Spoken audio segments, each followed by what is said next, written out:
You are watching Divorce Shield Live, the weekly show just for men that are thinking about or going through a divorce. Today, we're going to discuss why you need to be in therapy. Welcome back to the show. My name is John Knocklinger. I am a recovering divorce attorney and the founder and head coach of Divorce Shield, the only company exclusively devoted to training men how to plan and crush divorce.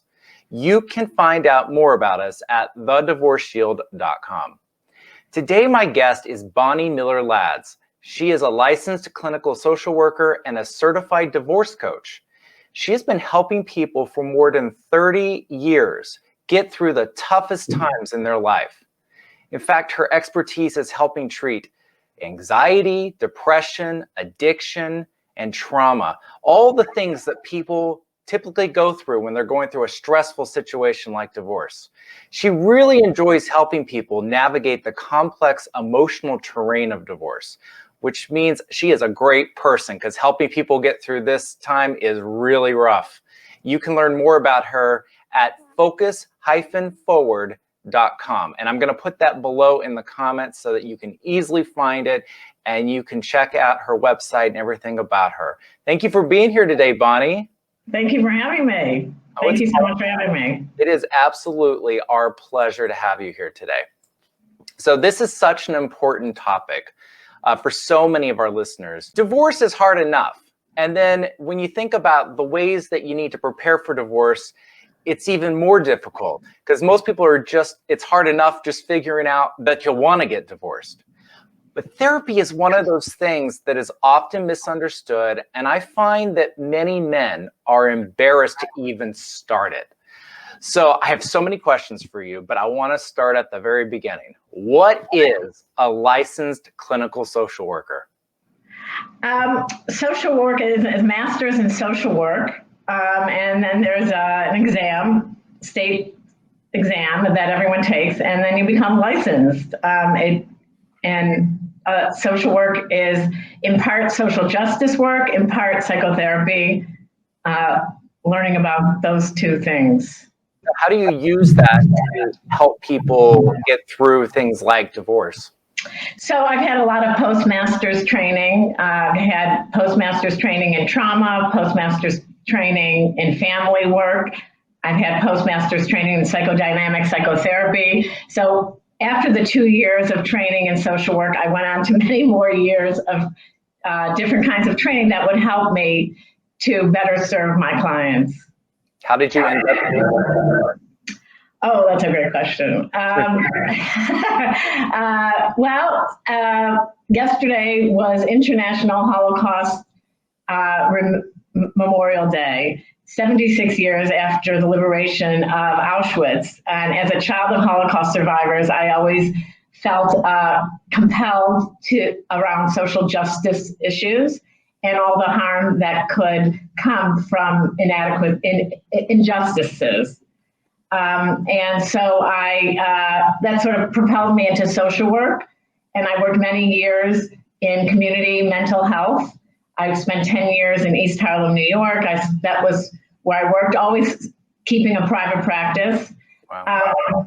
And I realized that I can't save the world, even though I could try. But what I can do is try to help people one person at a time. And I've then evolved into being a therapist and felt that I could help people one person at a time. And from there, I went on to becoming a divorce coach and specializing in divorce from my own experience in divorce and having worked with a divorce coach and a therapist, both. So there's room for all kinds of people in the field. All right, so Bonnie, when did you start this Focus Forward divorce coaching and therapy business? About 4 or 5 years ago. And why did you start it? Was it just that you said you went through a divorce? When did that happen? Around the same time. You would probably not be surprised at how many people I've spoken to, much like yourself, who decided to get into this area after going through their own divorce. It's I think that it's one of those things where you just learn so much when you go through it, and you kind of feel like other people need to know what you know, and experience, the help that you can give them from going through it. That's sort of where I was coming from. I'm not divorced, but I've divorced people for 17 years. And so I've seen things that people are constantly doing wrong. So thinking about therapy a little bit, do you find that men are more resistant to therapy than women? I find men are resistant to asking for directions. I think the idea of asking for help requires one to acknowledge that they need help and that there's a dependency on someone else. And I think that is a real shortcoming in our culture and our society, that we often don't ask for help. Sometimes that can take the form of a tutor. Sometimes that can take a form, of anyone outside, a doctor. So psychotherapy in and of itself is in the emotional range, where men are not as fluent or socialized to use that language. So I think it's very, it hasn't been that friendly, or it hasn't presented itself to be sort of men friendly, in that many women always have talked their problems out. Men usually don't. They might do sports, they might do activities around socialization, but in terms of actually talking what's going on in their lives, I don't think that that's really men are not socialized in our culture to do that. So I think the idea of going into therapy, asking for help, there is sort of a culture of stoicism. I have to do this on my own. There's a real value of, quote, independence. The truth is, the word independence has the word dependence on it. And in order to really be independent, what we're calling independent, doesn't mean alone. It means having healthy dependencies. And healthy dependencies is very different than alone. We're not made to be islands. We're not born alone. We're born in the context of another. It happens to be usually a mother. We're not made to do this alone, but I think our culture somehow has reinforced the value of independence means alone, and it really doesn't. It really, really doesn't.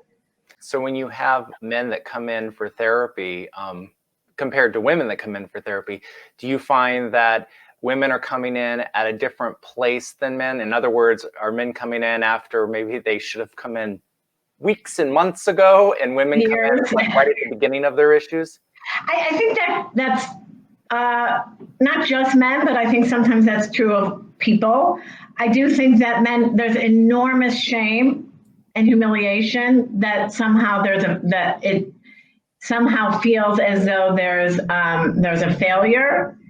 I used to say I wanted to have like a welcoming crew in the waiting room, and everyone applaud when anyone walks in the door, because the idea that to acknowledge that I need help, that I'm hurting, is not something that's reinforced in our culture. Certainly not with men, and that my heart hurts.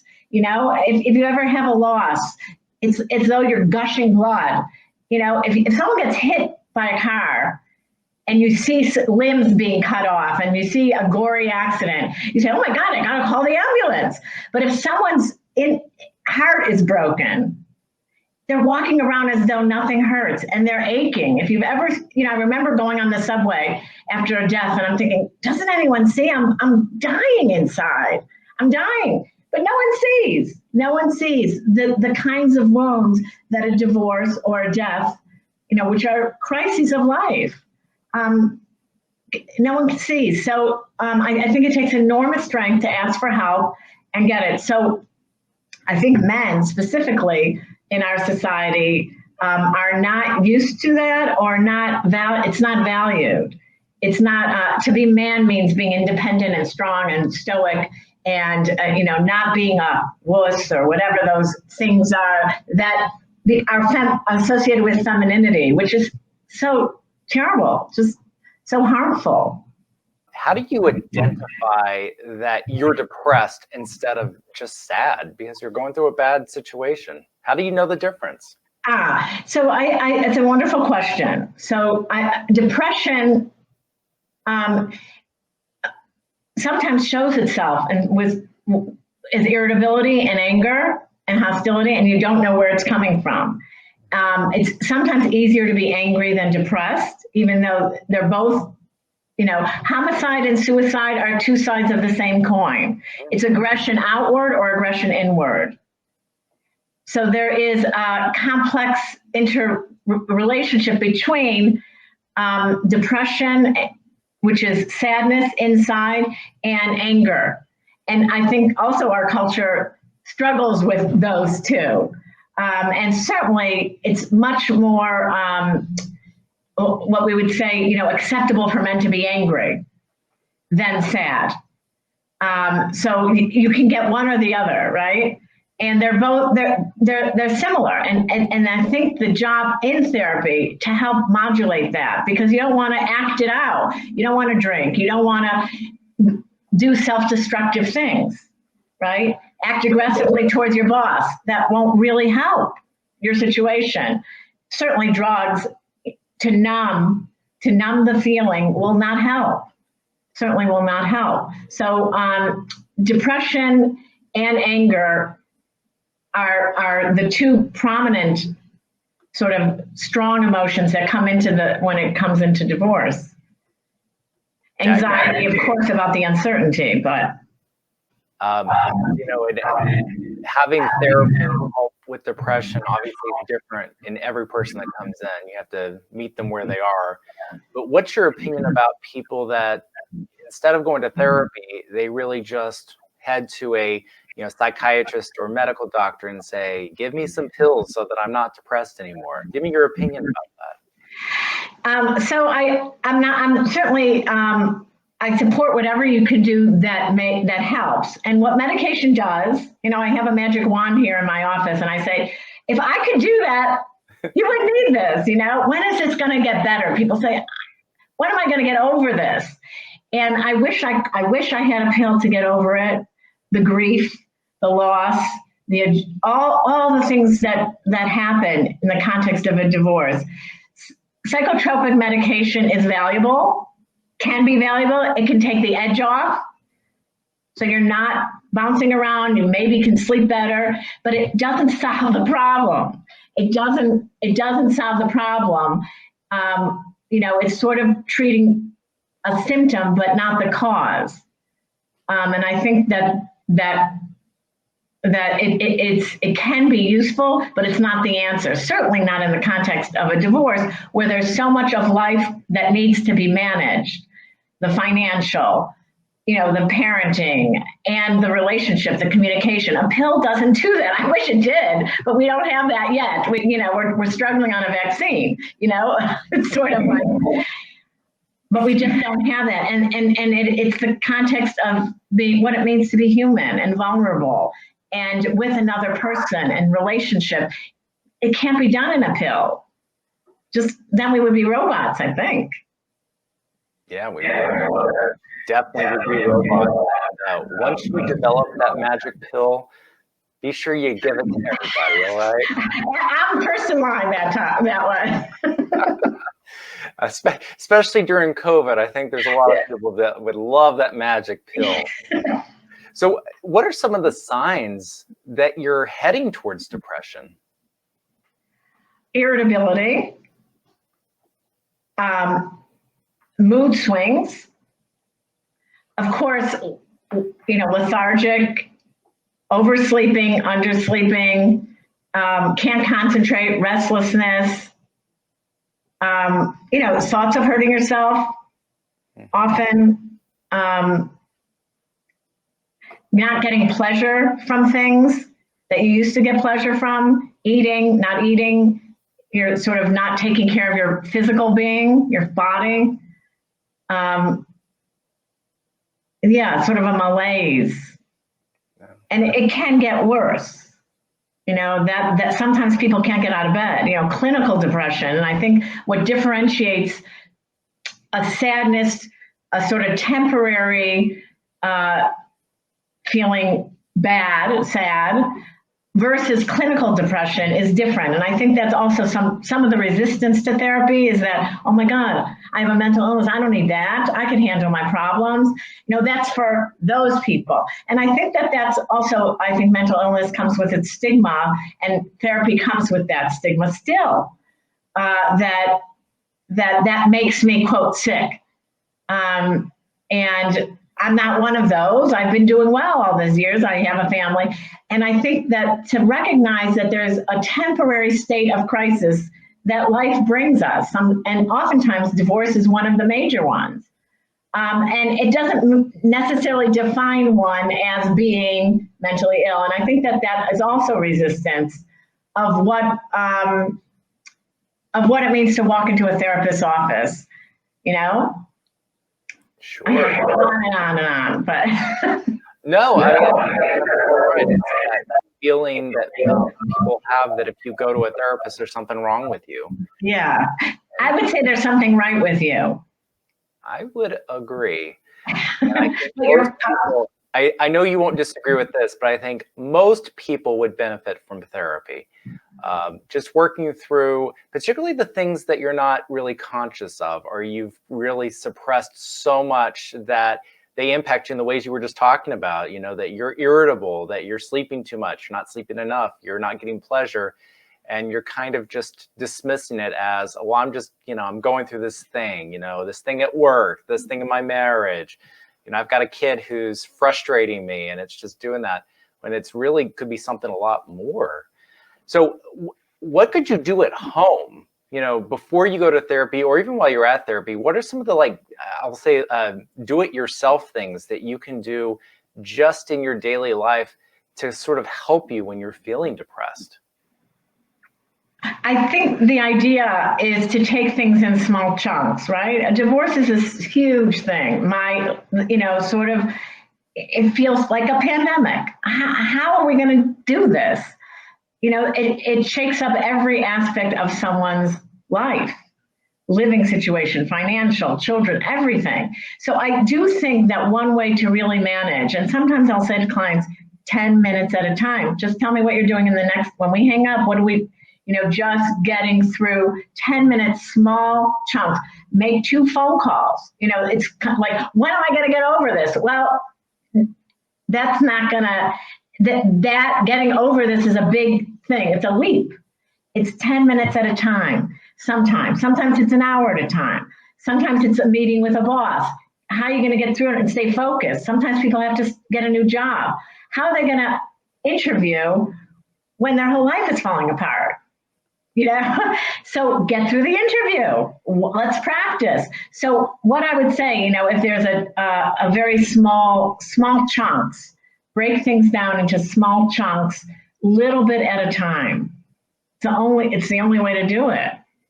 And one thing that people don't think enough about is, if you don't help yourself by doing what you just said or going to therapy, how can you really be there for your kids and for other people in your life? People are always trying to figure out what they need to do for their kids, and that frequently is, oh, my kids need to be in therapy. My kids need to be doing that.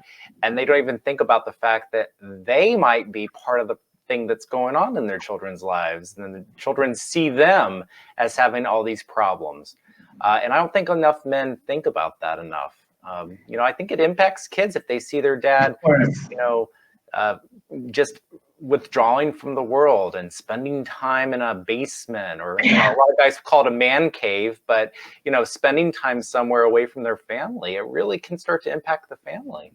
Absolutely. And I think we used to do it when we flew more frequently on an airplane. You put the oxygen mask on yourself first. They say that every time you take off on a plane, and then you put it on. It's the same exact philosophy, that you got to save yourself. And sometimes it is literally breathing room, the oxygen. Sometimes it as basic as letting yourself breathe and, giving yourself that air to breathe. In the basement, in the man cave, there's not much air.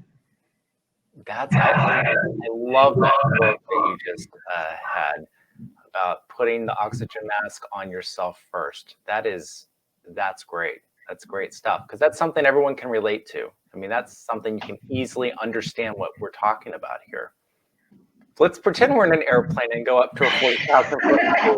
So let's move on to sort of the next thing that happens a lot when people are starting to go through divorce, and that is abusing substances. Typically it's alcohol, but it could also be drugs. So let's start with sort of a preliminary question. What is the difference between, let's use alcohol for now. What's the difference between abusing alcohol and actually having an addiction to alcohol? Wonderful. Excellent question. Sometimes it's alcohol, drugs, and sex, sexual addiction. And so when the solution to a problem, right? I have a stressful day, I'm going to have a drink. Okay, when the solution to the problem becomes the problem itself, I can't be without the drink. I need it. It's a compulsion. It's a compulsive feeling that you must have it. That's an addiction. That you need it, like cigarettes. It could be gambling. When you think the solution, a perceived solution becomes the problem itself, it's an addiction. Would you say that you're starting to feel like you need to have alcohol just to be able to relax at night, and you start to realize you're doing that all the time? Is that the time you should go get some help before it turns into the addiction? Or where's the line between, just you're having a glass of wine or two at night just to calm yourself down versus, you're really on that slippery slope headed towards the situation that can destroy your entire family? Well, I think when you want to have a glass of wine or you need to have a glass of wine, those are two different things. When you need it, and without it, there's a restlessness, there's a unsteadiness, you feel that you can't manage. And that's with any kinds of external, when you don't feel like you have the internal resources to manage your feelings. When you don't have, and that's what where therapy can help, because with a therapist, you can learn how to do that. And not all of us have it all the time. We're not born knowing. And unless we're taught, sometimes we're never taught. Never get it. I was just about to say, my next question was going to be, how do you treat someone who has an addiction problem? And I think what you just said is sort of the answer to the question, which is you have to teach them a different way to work through their issues, give them a different way to solve their problems. And I guess that's at its core what therapy is, right? Helping people how to problem solve in a healthier way and how to get through situations. Have you, since you work with a lot of people going through divorce, do you see a lot of substance abuse issues in your practice? Yeah, and sexual addiction often. I'm in Cleveland, Ohio. I work virtually, but I've been working in a clinic that specializes in sexual addiction. So it's the same compulsive piece that interferes in someone's life. The other piece is how much does it interfere in your life, right? Some people drink a bottle of wine and the next morning can't get up to go to work or can't function or have, so the other piece of addiction is how much does it interfere in your life? Sometimes people will act out sexually and they feel terrible afterwards. Why did I do that? Such shame and remorse. It's not a healthy way to manage feelings of fears of being alone. Oftentimes the attachment to an external source like alcohol or drugs, sex, feels as though it's a lover. It's a reliable substance that soothes you, right? it's a wonderful mistress. It's wonderful. Alcohol is wonderful. Drugs are alcohol. They're always there. Sometimes they're more expensive, sometimes they're not, and they soothe you, they make you feel better about yourself, but it doesn't really solve the problem. Doesn't really solve the problem. So it's almost sometimes instead of a human being. So I think it makes sense in the context of a divorce where the attachment is disrupted between the primary attachment between two partners is disrupted, you go to the next thing that makes you feel good. I can see how, you're masking your issues with, drugs or alcohol can really just self-enforce the downfall of the marriage anyway. And, without fixing the problem, not every situation, and this is something that I talk a lot about, not every situation requires you to get divorced. I mean, there's a lot of situations where you really just need to be in marital couples therapy where you guys can work through things. But a lot of guys in particular, instead of trying to go that direction, do use things like drugs and alcohol and isolation and whatnot, just so they don't have to deal with the situation. I talk a lot about the fact that, women will tell men what they're upset about. I don't like it when you do this, that, or the other thing. But they don't threaten their husbands a lot of times. If you don't change, I'm going to divorce you. But the underpinning is whenever someone tells you that, it's because it's really upsetting them. And a lot of men will just, brush it off saying, she's just having a bad day. It's just something going on, and not really look at, what's going on in the marriage. I think a lot of guys like to stick their head in the dirt and just not see what's going on, which is why I think a divorce for a lot of guys, they will say, surprises them that it's come up because they did not observe what's going on. Have you observed some of those issues in your practice in dealing with people going through a divorce? Absolutely. That more divorces are initiated by women. And I do think that there is a sense of denial that, even though it might have been going on for 10 years, but there is a sense that she won't actually act on it. And I think that again, is hiding behind something that, keeps you stuck. And that denial really leaves you sort of blindsided and you don't know where to begin. And you're sort of then caught with all this stuff that divorce, presents. There's no preparation, whereas sometimes it's the partner who has done, sort of the preparation already, emotional and financial maybe. I think historically marriage has favored men in many ways. Some would say, the relationship expert Esther Perel, she has said that marriage was originally a contract between two men, a father and around how their land was going to be passed on through the generations. So they would get a daughter and that's how they would do it. That it was not necessarily, it was an economic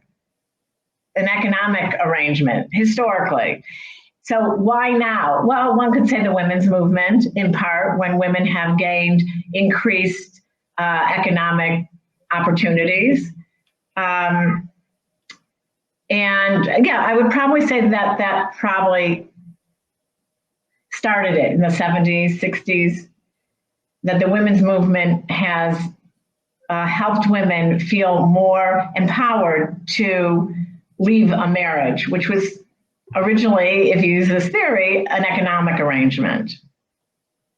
The thing that I've seen a lot, which is I think that men are more apt just to feel comfortable, and women really would like to be happy.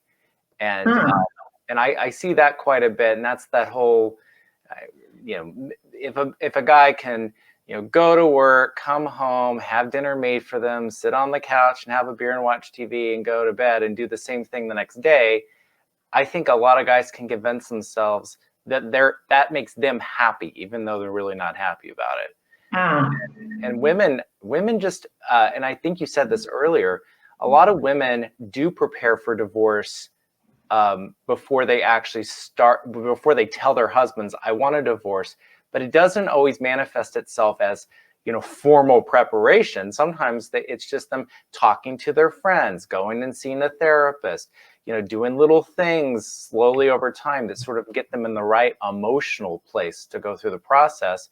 Whereas guys, it's kind of, their first instinct usually is, oh my gosh, I'm getting divorced. How much money am I going to have to give to her? Like, it always goes right to money first. Whereas women are very much more, am I going to be okay? I know I need this. Am I going to be okay? It's just very interesting how men and women look at divorce so differently. It's very interesting. What have you seen?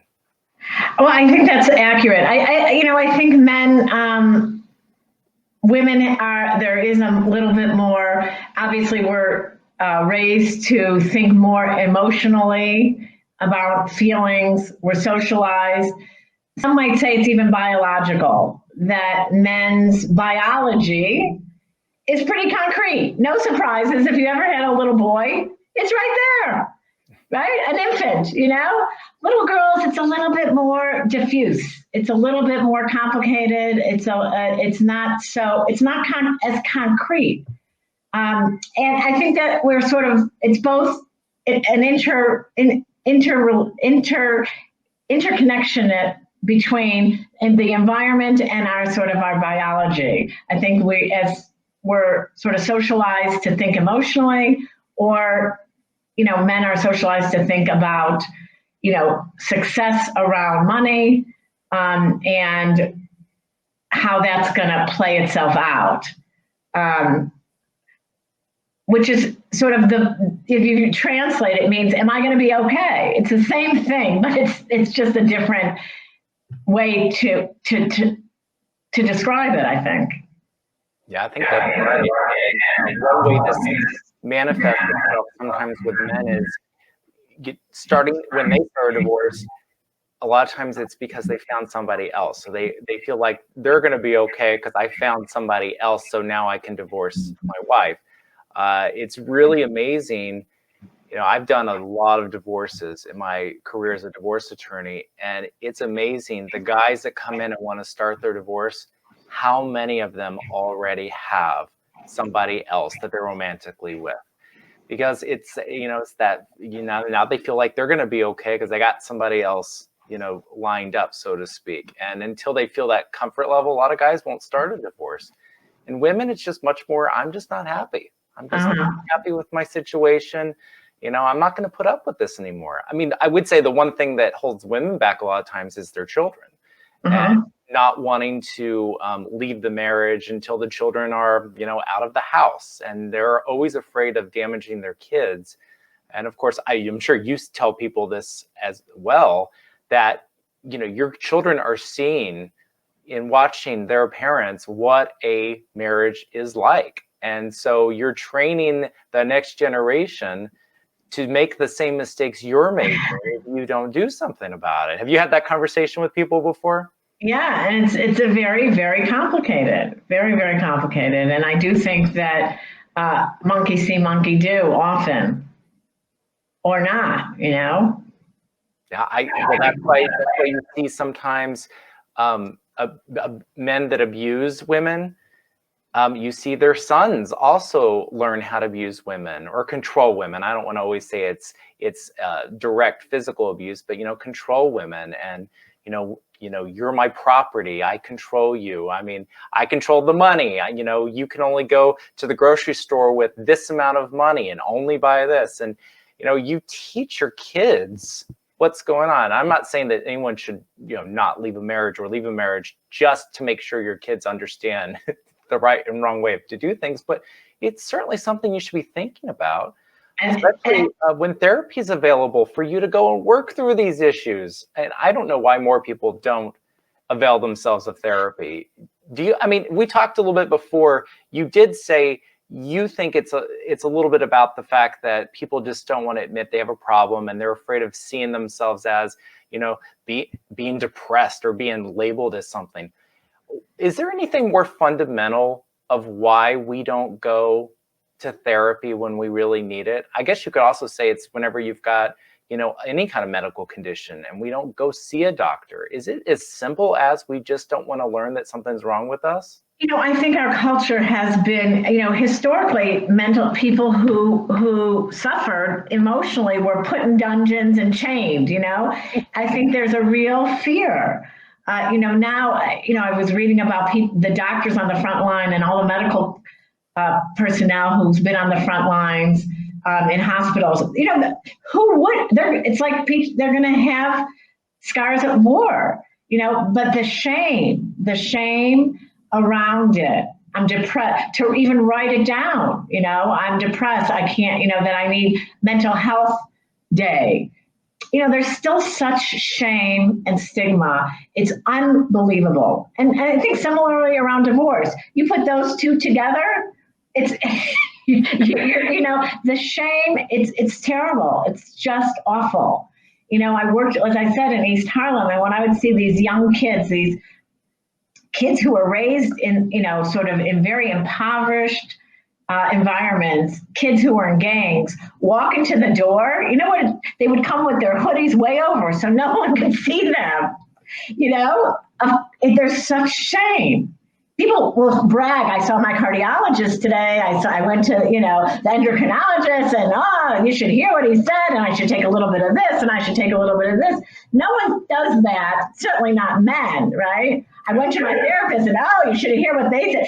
Women are more apt to do that. And in New York, they certainly will talk about therapy in a way, but outside, it's not acceptable. It's really, there's still shame.